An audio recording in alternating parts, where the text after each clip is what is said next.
What's a better crowd pleaser than a casserole? I've got 5 cheap and easy casserole dishes to feed your family that won't break the bank. We'll start out with some family favorites. You gotta have some good chicken casseroles. That's probably the most popular. And this is one of my favorite. It is King Ranch Chicken Casserole. This recipe starts by making the saucy layer with our favorite canned soups. This has cream of mushroom and cream of chicken. We're gonna start by combining those in a bowl along with some rotel and a little bit of chicken broth. This recipe calls for 2 cups of chicken broth. I like my sauce really thick and rich, so I'm gonna cut that back to about 3/4 of a cup to a cup of broth. It's really easy to make these sauces from scratch on the stove, and that's the way I typically do it. However, the biggest benefit from using the can is how much time it saves. The sauce came together in less than a minute. Now we'll start our layers. You'll want to lightly grease your casserole dish, place down half of your tortillas and half of your chicken. Then we're going to sprinkle on top bell pepper and onion. I'm using a poblano pepper instead of just a green bell pepper. I think it adds a little more pungency, and they're still super cheap. On top of our onion and pepper, we're gonna top it with half of our cheese. And then on top of that, we'll do half of our sauce. Then we're gonna go on with more tortillas. If you need to cut your tortillas to fit to your casserole dish, that's totally okay. More chicken, more peppers, more sauce, and then cheese last. And then finally, we're gonna give the top a sprinkle of chili powder, and I'm using garlic powder just to add a little bit of punch to that top cheesy layer. Then we're just gonna bake this at 350 degrees for about 30 to 45 minutes or until everything is golden and bubbly. Everything in here is already really cooked, so we just need it to all kind of come together. Oh my goodness, this is piping hot and smells amazing. King Ranch is the king, indeed. Like the saying goes, all good things are worth the wait. So like any good casserole, we need to wait before we get into it. You want everything to kind of resettle and come together. So we'll let it sit for about 10 minutes before we serve it up. My mouth just started watering. I love to serve it just like I would enchiladas or something like that, with some chopped tomato, a sprinkle of cilantro, maybe a little dollop of sour cream, and then serve it with some avocado, maybe some tortilla chips. This is so creamy and definitely indulgent.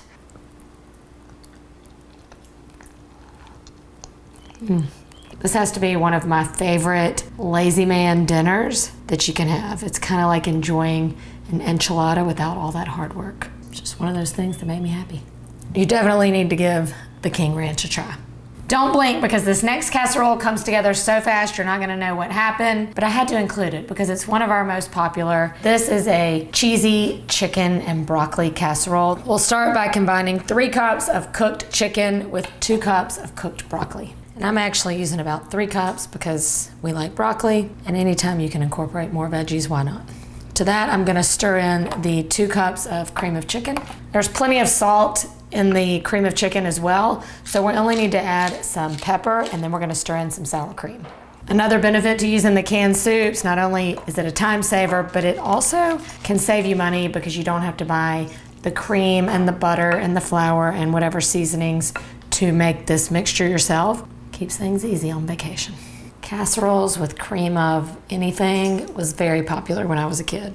This is definitely something my mom would have made. Now to take this over the top and add that texture, you know, for that perfect bite, we're going to combine 1.5 cups of breadcrumbs with some melted butter and sprinkle that on the top. Of course, if you wanted to keep this low carb, just leave that off. This is gonna be so good. I'm using a panko breadcrumb because I love that extra crunch it provides. This one's gonna bake at 375 degrees until it's all gooey and bubbly, about 30 to 35 minutes.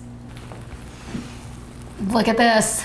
This one's definitely a no-brainer. Your family will love it. You can customize it to your taste. So bubbly, creamy on the inside, crunchy on the top. One delicious thing you could do is serve it over a hot baked potato, or just simply with a side salad and maybe some crusty bread, or just over regular rice or cauliflower rice. I just love a good casserole. To be honest, something like this is really one of my guilty pleasures. I wish my favorite food was something healthy, but it's just not. Now that we have nostalgia covered, save room for a more updated casserole. Here we go. All right, let's keep rolling. Casseroling. This next casserole is packed with flavor, and if you've got good eaters in your household, this is the one to make. This is a cabbage roll casserole. I love recipes like this that just take those familiar flavors and then just, creates them in a different way. This recipe couldn't be easier. We're gonna start by chopping up some onion and get that in a skillet with some ground beef and just saute it together. Once our meat and onions are cooked, we're just gonna put everything together. You wanna drain off any excess grease or anything that was in your ground beef. And now we're just gonna stir in a cup of rice and 1 to 2 cans of tomato sauce. And then I love the flavors of the Mediterranean style stuffed cabbage rolls. So I'm going to add in a pinch of allspice. That's just total preference. Once we get this all mixed together, I'm gonna stir in about 3 pounds of chopped cabbage. It all falls apart when you go to eat a cabbage roll anyway, so why not just go ahead and make it easy on yourself. Just pull off any leaves that are brown or bruised. Everything else is good to go. I like to leave as much of the green leaves as possible. If you have any leftover cabbage from your head of cabbage, it's great to add into a stir fry or to make some coleslaw. Let's just see if I can get it all in. She's ambitious, folks. She's ambitious. The cabbage in combination with some beef broth we're gonna add is going to cook that rice, because the cabbage is gonna release a lot of water during the cooking process. I'm gonna go in with this whole mixture. I have buttered a casserole dish. We're just gonna go all in and then pour our beef broth right on top. It's covered. We're gonna bake for 1 to 1.5 hours at 350 degrees. We're gonna uncover it during about the last half hour or so. That is one big, delicious casserole. You can finish this off however you want or serve it with additional vegetables or a salad. I love continuing that Mediterranean theme and topping it with a little bit of Greek yogurt or labneh and some fresh dill. You could do parsley. You could squeeze a little lemon over it. You could do none of that. If you were blindfolded and took a bite of this, you would say it's a cabbage roll. You wouldn't know that it's all chopped up and mixed together as a casserole. This next casserole is what dreams are made of. We're combining one of our favorite things ever, macaroni and cheese that's ultra creamy and rich, with French onion soup. French onion, mac and cheese. It's like a match made in heaven. I'm gonna thinly slice 2 large sweet onions. I also do a combination of butter and oil, and then we're just gonna cook it, stirring often every 5 minutes or so. While the onions cook, I'm gonna shred up my cheese. To keep this somewhat affordable, I'm just using a regular Swiss cheese instead of the expensive Gruyere, and I'm combining that with just some white cheddar. Once your onions get to that rich, deep brown color, we're gonna add the flavors that are reminiscent of that French onion soup. So we're gonna deglaze our pan with some beef broth and sherry. If you don't have sherry, you can just use like a red wine vinegar, and then just some fresh thyme, a couple dashes of Worcestershire, salt and pepper. Oh, that smells just like French onion soup. And that's it. We're just gonna let this reduce by half till most of that liquid is gone, and then we'll just set these aside. Now we're just gonna make our cheese sauce. So we're just using the same skillet. It's already got a layer of flavor in there. And y'all know how to make this. You could probably do this with your eyes closed. We're gonna melt half a stick of butter. Once our butter is melted, we're gonna whisk in our flour and let that cook for a few minutes. And then we'll just whisk in our milk. After the sauce has simmered for about 5 to 10 minutes, we are going to stir in our cheese. I preserved about 1.5 cups or so for the topping. And I'm going in with our blend. At this point, you can pretty much just turn the heat off. Season it up with a little salt and pepper. And then we're gonna stir in our little gold. Add the pasta in, and then we're gonna pour it into a casserole dish. Look at that. For the topping, I'm gonna thinly slice some baguette. You could also just use some panko breadcrumbs. All right, once that's on there, now we're just gonna sprinkle the rest of our cheese and kind of just get it in those little nooks and crannies. Throw this in the oven if you're serving this for company, or maybe as a side dish next to some delicious steak off the grill. That would be a very upscale side dish. Pop it in the oven at 425 degrees until it's all melty and bubbly and golden.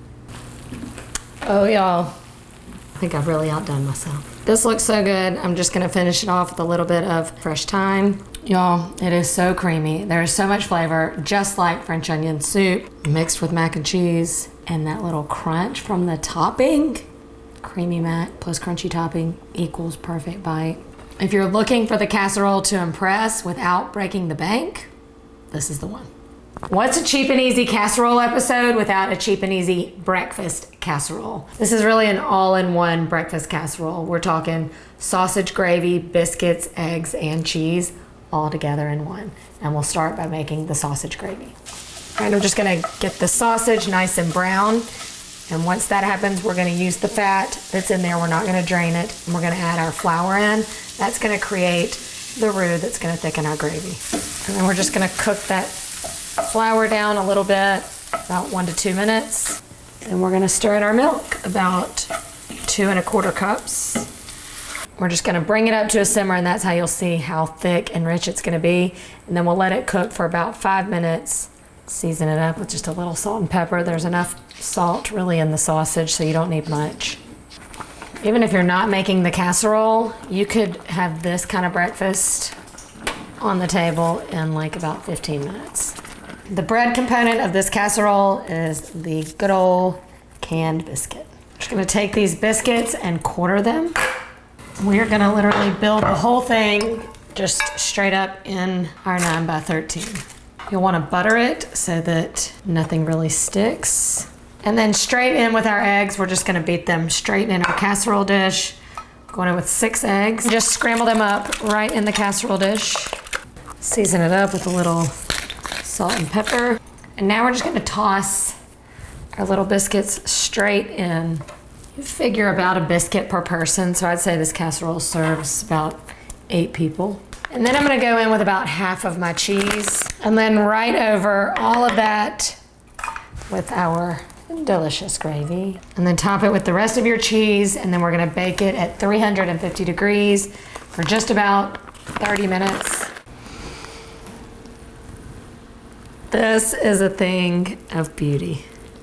The gravy in the midst of all these little biscuit bites is just piping hot in the middle. But then you get that creamy gravy. This is not gonna be a dried out casserole by any means. To freshen it up and make it look pretty, I like to top it with some fresh chives.